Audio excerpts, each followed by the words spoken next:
Assalamualaikum warahmatullahi wabarakatuh. Apa kabar semuanya? Kita kembali lagi di pembelajaran matematika. Oke, di pembelajaran matematika minggu sebelumnya kita sudah mempelajari tentang bagaimana cara menentukan jenis-jenis segitiga di antara tiga jenis, yaitu tiga jenis yang pertama di antara tiga jenis yaitu sudut siku-siku, segitiga siku-siku, segitiga sama kaki, dan segitiga lancip. Nah, bagaimana cara menentukannya? Kita sudah mempelajarinya. Nah, sekarang adalah cara menentukan perbandingan sisi-sisi pada segitiga siku-siku. Nah, ini hanya untuk segitiga siku-siku saja. Kalian perhatikan ya. Jadi kita tidak menentukan lagi jenis segitiganya, tapi di sini sudah diketahui yang kita bicarakan adalah tentang segitiga siku-siku saja. Oke. Yang pertama, apabila diketahui segitiga siku-siku dengan salah satu sudutnya 30 derajat atau 60 derajat. Nah, sekarang kita nggak pakai berapa panjang sisinya, tapi berapa sudut yang diketahuinya. Dari sudut yang diketahui itu di sini ada 30 derajat atau 60 derajat. Kan kalau segitiga siku-siku itu sudut yang berhadapan dengan hipotenusa atau sisi miring itu kan sama dengan 90 derajat. Nih kalau kamu lihat di sini nih ada tanda siku-siku, berarti ini 90 derajat.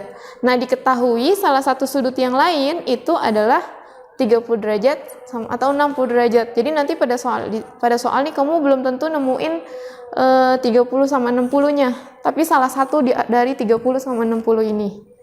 Nah, nanti kita bahas di contoh soal. Ingat ya, pokoknya ini 90 derajat. Patokannya di sini 90 derajat berarti kamu sedang membahas segitiga siku-siku. Nah, di sini kita bisa gunakan perbandingan dari sisi-sisi segitiga siku-siku ini dari sudut yang diketahui. Oke, yang pertama dari sudut yang diketahui 30 derajat atau 60 derajat. Nanti misalkan kamu udah nemuin soal nih, terus di segitiga siku-sikunya ada angka 60 derajat atau angka 30 derajat salah satunya. Berarti kamu bisa gunakan perbandingan ini. Nah, kalau kamu perhatikan di sini ada segitiga ABC dengan sudut A itu 90 derajat, sudut B-nya itu 30 derajat, dan sudut C-nya 60 derajat. Perbandingannya AB adalah A akar 3. Ini perbandingannya. Jadi jangan diganti-ganti angkanya, tapi sudah mutlak ini angkanya. A akar 3. Kemudian BC-nya 2A. Dan AC-nya adalah A. Jadi perbandingannya A akar 3 berbanding 2A berbanding A. Oke, dari perbandingan ini kita bisa tentukan berapa panjang sisi antara AB, BC, sama AC. Contoh misalnya, kamu perhatikan di sini ada segitiga PQR, bentuknya sama, segitiga siku-siku juga, hanya madepnya aja yang terbalik. Kalau kamu perhatikan ini sama perbandingannya. Jadi PQ ini kan sama dengan AB nih. Ya, berarti dia PQ sama dengan 3 akar 3. Nah, ini berarti ini nih AB sama dengan A akar 3. Berapa A-nya?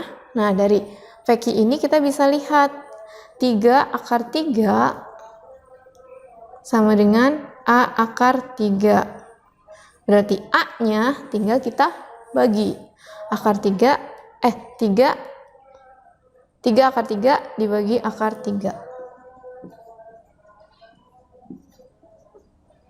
Kamu bisa coret. Akar 3 dibagi akar 3 kan 1. Sisanya 3. Berarti panjang A-nya ini adalah 3.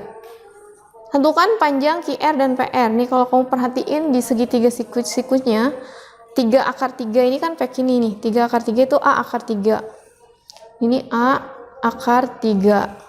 Nah, perbandingan QR-nya, QR itu kan sama dengan AC. AC di sini sama dengan A. Terus RP atau PR ini kan sama dengan BC nih. BC berarti 2A. Nah, kita bisa ubah di sini nih, di atas ya. Panjang QR. QR itu sama dengan A. A-nya tadi udah dapat, kita dapat berapa angka A-nya? A-nya sama dengan 3. Berarti panjang QR-nya sama dengan 3 cm. Gampang banget ya, karena kita sudah tahu perbandingannya. Tinggal kamu ganti aja. Terus PR, panjang PR. PR di sini sama dengan 2A. 2A-nya udah dapet 3, dikali 3 sama dengan 6. Berarti panjang PR-nya sama dengan 6 cm. Bu, gimana sih cara menentukan perbandingannya dia nih? Mana yang A, mana yang 2A, mana yang A akar 3? Kalau kamu perhatikan di sini, untuk perbandingan yang A akar 3 ada di hadapan sudut 60 derajat. Nah, kalau kamu lihat di sini kan ada sudut 30 derajat. Sudut 30 derajat di hadapannya itu adalah garis QR. Garis yang berada di hadapan sudut 30 derajat dia adalah A. Kalau kamu perhatiin nih. Jadi, sebelum kamu menentukan bentuk perbandingannya, kamu tentukan dulu nih perbandingan mana yang A akar 3, mana yang 2A dan mana yang A. Kamu lihat di sini nih. Untuk perbandingan yang berada di hadapan sudut siku-siku atau 90 derajat dia adalah 2A. Nih. 2A. Berarti nanti bagaimanapun bentuknya, bentuk segitiganya miring atau terbalik, terbulak-terbalik, kamu sudah bisa menentukan mana yang A akar 3, mana yang A dan mana yang 2A. Nah, untuk yang berhadapan dengan sudut 30 derajat itu berarti A. Ini A. Dan untuk yang berhadapan dengan sudut 60 derajat sama dengan A akar 3. Jadi jangan sampai salah. Berarti yang ada di hadapan sudut 60 derajat adalah A akar 3, yang ada di hadapan 90 derajat atau hipotenusanya adalah 2A, yang ada di hadapan sudut 30 derajat adalah A. Jadi jangan sampai ketukar. Biasanya kamu nanti nemuin bentuk segitiganya seperti ini. Di sini misalnya. Mana yang A akar 3, mana yang A, mana yang 2A. Kan nanti pasti diketahui salah satu sudutnya. Misalkan di sini 60 derajat. Otomatis di sini pasti 30 derajat gitu. Kalau di sini yang 60, berarti otomatis di sini yang 30. Baru setelah itu kamu tentukan perbandingannya. Untuk yang ada di hadapan sudut siku-siku adalah 2A. Untuk yang ada di hadapan 60 derajat adalah A akar 3. Untuk yang ada di hadapan 30 derajat itu sama dengan A. Jadi ini perbandingannya ini yang kamu gunakan nanti. Jadi bagaimanapun bentuknya atau bentuk segitiganya, mau nungging, mau berdiri, mau tengkurap, itu kamu bisa menentukan perbandingannya yang mana. Jadi sebelum kamu mengerjakan, tentukan dulu perbandingannya. Ya, jadi sebelum kamu kerjakan, tentukan dulu perbandingannya, jangan sampai salah. Kalau perbandingannya udah salah, ya berarti salah semuanya. Gitu. Oke. Ini untuk yang salah satu sudutnya 30 derajat atau 60 derajat. Nah, ada lagi. Segitiga siku-siku yang salah satu sudutnya 45 derajat. Kamu bisa perhatikan di sini. Ada segitiga ABC. Salah satu sudutnya adalah 45 derajat. Dia berbeda perbandingannya dengan yang 30 atau 60 derajat. Kalau yang 45 derajat, kan ini 90 nih, otomatis nih. Kalau dia 45, berarti di sini juga sama dong, 45 derajat. Gitu. Kenapa 45? 45. Ini 90. Karena jumlah sudut segitiga, kalau kita jumlahkan adalah 180 derajat. Nah, kalau di sini 90, terus di sini 45, tinggal kamu ambil 180, diambil 90, diambil 45, sisanya berapa? Itu pasti 45. 45 tambah 45 aja udah 90. Ya kan? 90 tambah 90, 180 derajat. Jadi, jumlah sudut pada segitiga, mau segitiga siku-siku, segitiga lancip, segitiga tumpul, kalau kita jumlahkan itu hasilnya sama dengan 180 derajat. Tidak kurang dan tidak lebih. Oke, balik lagi. Ini sudut yang salah satu sudutnya adalah 45 derajat.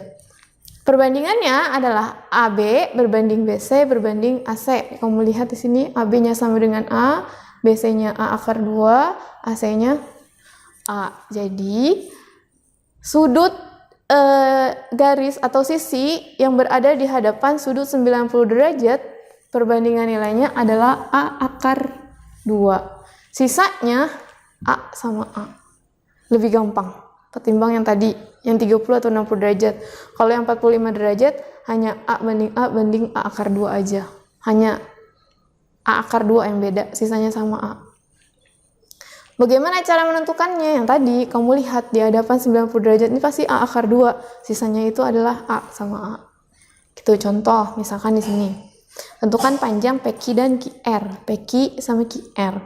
Yang kita lihat di sini nih, yang sudut siku-sikunya adalah sudut Q. Ini berarti 90 derajat. Nah, garis yang berada di hadapan 90 derajat itu berarti perbandingannya adalah A akar 2. Berarti panjang PR sama dengan A akar 2. Nah, ini ada 45 derajat, otomatis di sini juga sama 45 derajat.